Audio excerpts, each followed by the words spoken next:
So let's solve compound inequalities. So again, we're focusing here on the AND inequalities, where we have two different inequalities that have to work together. So if two things have to work together, like peanut butter and chocolate within a Reese's, you are looking for both of those things to be satisfied at the same time. So if you have peanut butter, that's not a Reese's. You have chocolate, not a Reese's. Now if they're both together and they are intersecting, that is where this works. So we have two separate inequalities. We have that and sign, and we have to solve. So we're literally solving two separate equations. That's it. Negative 3x is less than negative 12. X minus 5 is less than 7. So for the first one, we divide by negative 3. And anytime you divide by a negative number in an inequality, that inequality has to flip. So x is greater than positive 4.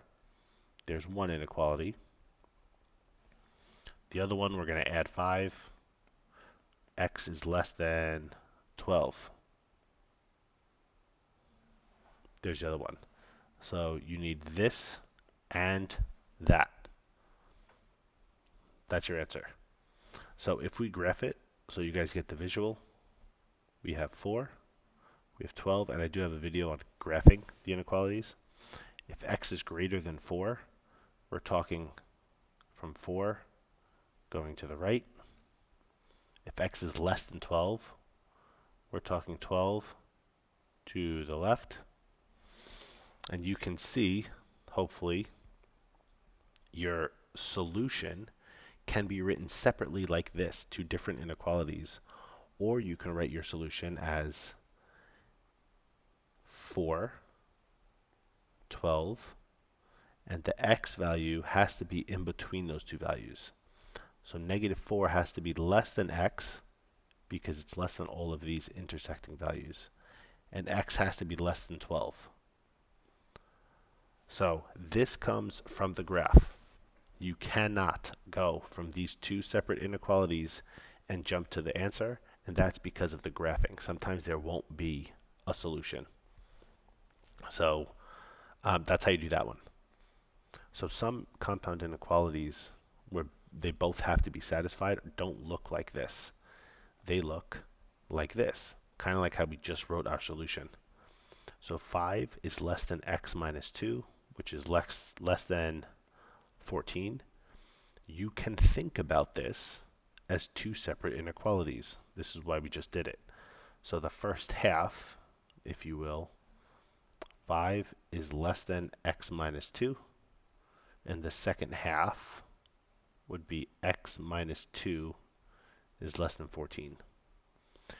In both inequalities, you're going to have to add 2 to both sides.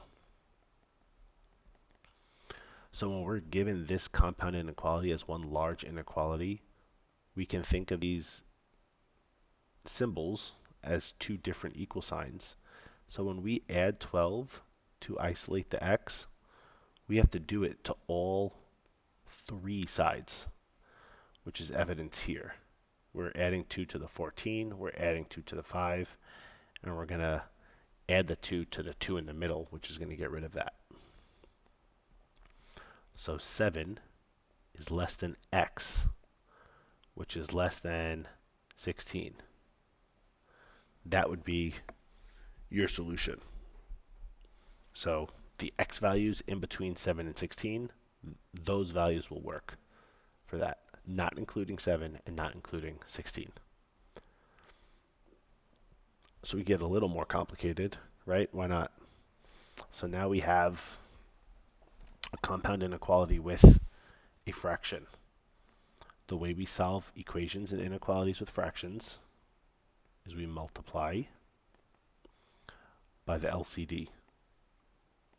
The denominator is 4, which means everything gets multiplied by 4. Multiply 4 on the left, multiply 4 on the right, and multiply 4 in the middle. So we're going to get negative 32 on the left. We're going to get 60 on the right. And the whole point of multiplying by the LCD is to get rid of your fraction. So that 4 that we're multiplying and that 4 in the denominator are both going to divide out and simplify to 1. So we're only going to be left with the numerator now. And now we solve this just like we did for the last problem. We're going to subtract 1 for each side of our inequality. So negative 33 is less than or equal to negative 3x less than or equal to 59.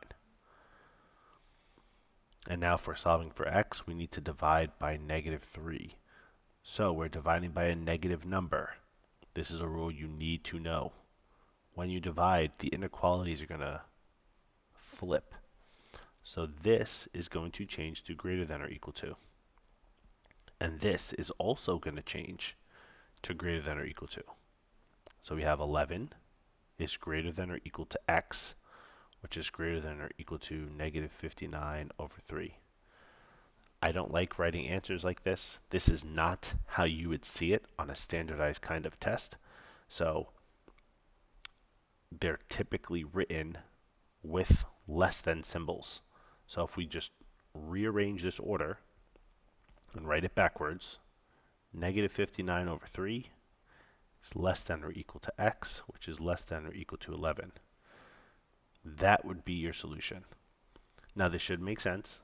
You have a negative number, which is less than, right, your answer, which is less than a positive number. So negative numbers are less than positive numbers. So there you go. That would be your solution. So that's your solution. That's how you would solve the compound inequalities when they're combined, or what we call the AND inequalities.